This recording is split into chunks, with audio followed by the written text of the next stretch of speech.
মাছের মাথায় নুন হলুদ মাখার পর মাছগুলিকে ভাজতে দিলাম। কড়াইশুঁটি, বিনস, আলু, কুমড়ো কেটে রাখলাম। এবার মাছের মাথাগুলিকে ভালো করে ভেঙে ভেঙে দিলাম যাতে ভালো করে ভাজা যায়। তারপর ভাজা হয়ে যাওয়ার পর সেগুলিকে আস্তে আস্তে বাটিতে তুলে রাখলাম।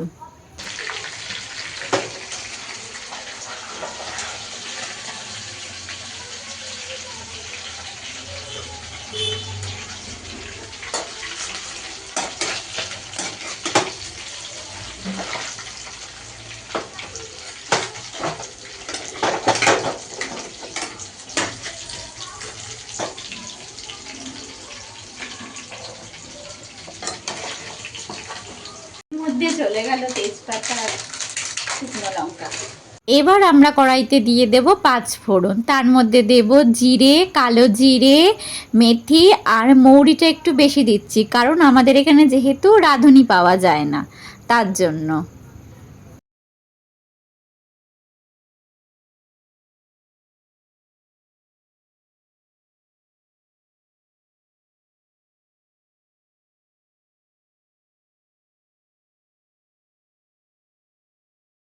এরপর আমরা গরম মশলা হিসাবে দিয়ে দিলাম দারচিনি, এলাচ আর তেজপাতা।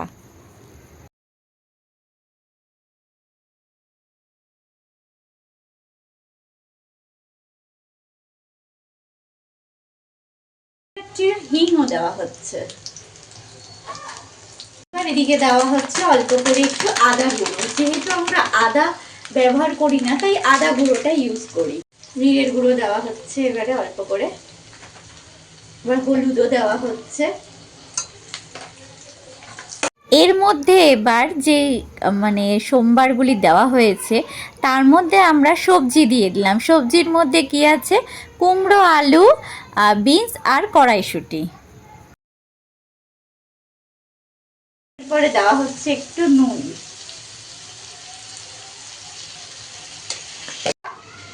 ওই যে রেস্টুরেন্ট আর ফুচকার দোকানগুলোতে খেতে যাস, কুচকি চুলকে ঘাম মুছে ওগুলো দিয়ে তোকে ফুচকা দেওয়া হয়ে গেল। অল্প করে লঙ্কা দিলাম, 4টে লঙ্কা দিয়েছি।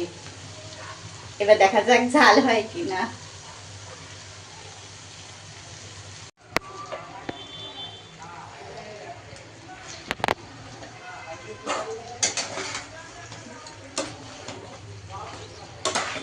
মাছের মাথাগুলি সব দিয়ে দিয়েছে।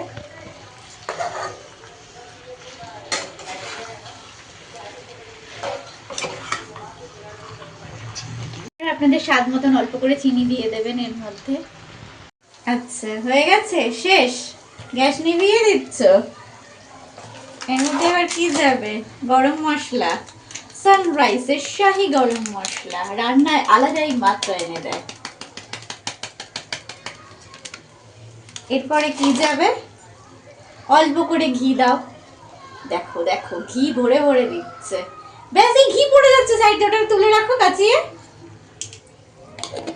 তোর ভিডিও চলবে না, বলবে কিপটা।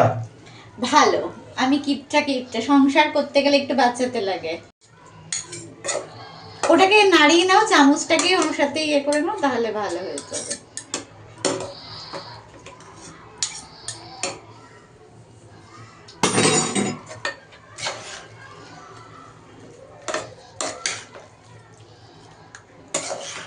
ঘি আর গরম মশলাটাকে নাড়িয়ে দিচ্ছে। হয়ে গেছে, কমপ্লিট।